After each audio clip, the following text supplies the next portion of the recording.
Coach, how do I stop reminiscing about past crushes and people I didn't work out with? I always think about things that I could have done different, that it might have turned out differently.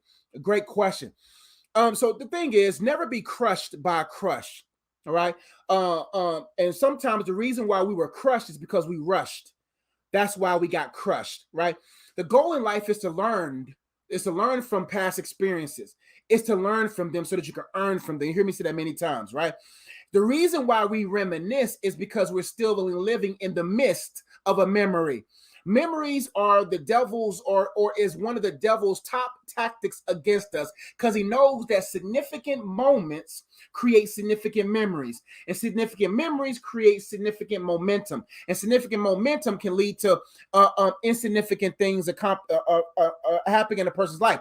So he knows that if I can get you into a significant moment, then I can create a significant memory. And that significant memory will create significant momentum or feelings that will lead to you having insignificant things, right? Because he knows that it's the number one thing that a mind can't do is unremember. And if I can create any type of significance in a moment and cause that person not to realize the sufficiency of Christ in every moment, then that person's insignificance mentally will cause them to be buried by something that is not even happening now. And it's unfortunate how many people's presence have been destroyed because they keep living in the past. Right? And so you have to change the way you remember. So you can't get caught up in Michael Jackson. Do you remember the times? You gotta change the way you remember those things, so those things will no longer be members of your life now. Remember means that I'm recounting the moments that happened, causing them to be new members or current members of my life, mentally affecting my life. So you got to learn from them. What can you learn from those past crushes? Because let me tell you something about stuff that crushed. If a coal is not crushed, there cannot be no diamonds. If an olive is not crushed, there could be no olive oil. So the goal is, if after you have been crushed, let's see what can produce out of you. What kind of oil can be produced out of you? What kind of diamonds can be produced out of you? What kind of things that can be produced out of you being crushed? So that you won't rush into something else new that will then crush you anew and then cause you to have a new member that you remember constantly in your life. So if it didn't work out and God is not working it out for it to be back in your life, then let God work it out for your good. And then begin to see how can God use what crushed me to crown me? What is God trying to crown me in for what has crushed me, right? So don't worry about how you could have done things differently. Do things differently so that you don't have to redo things you didn't do correctly, right? And so don't worry about how things could turn out. There's a lot of things that turned out wrong, but turned out great. A lot of things that turned left, turned right. There's a lot of things. There was a lot of moments in my life where I was crushed by people, crushed by opportunities, crushed by friends. But the type of oil that was produced out of that, the type of diamonds that was produced out of that is invaluable. But you have to change the way you remember. So these things will no longer be members at your country club, no longer as members in the parts in this phase of your life. So if it didn't work out, good. Let's look at what God is working out in your life now. So number one thing I want you to write down everything that crushed you. And after that, I want you to write down, how could these things be used by God to crown me with diamonds?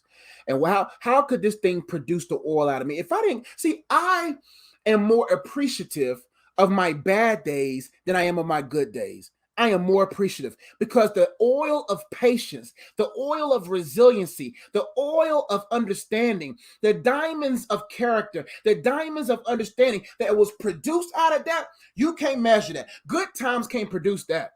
Good times can't produce that kind of oil. Good times can't produce that kind of diamonds. Good times can't produce that.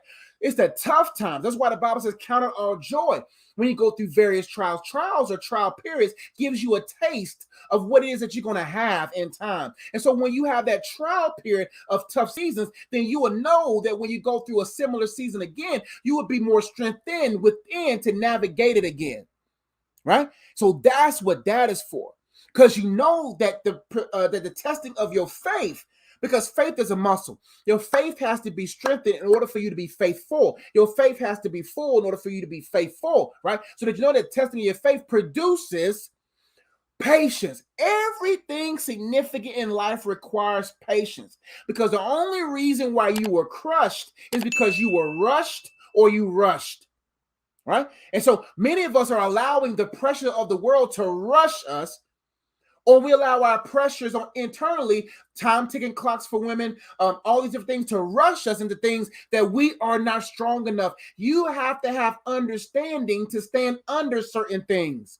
You have to have a certain level of understanding to stand under certain things. Because if you don't understand it mentally and you don't have the strength in it internally, then that thing is going to crush you. So the reason why we rush, anytime you find yourself rushing, means that you're not quite educated enough about the thing. Because people who really understand the weight of marriage, really understand the weight of ministry, really understand the weight of money management, will not rush into things because they understand those things will crush you. Most of the things in life we forget that are blessings from God are burdensome to people who are not ready.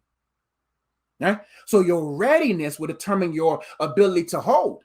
And so, because the goal in life is to hold, not fold, right? And understanding is key. And so don't worry about how you can do things differently, because it's taking up too much time for you to do things differently now.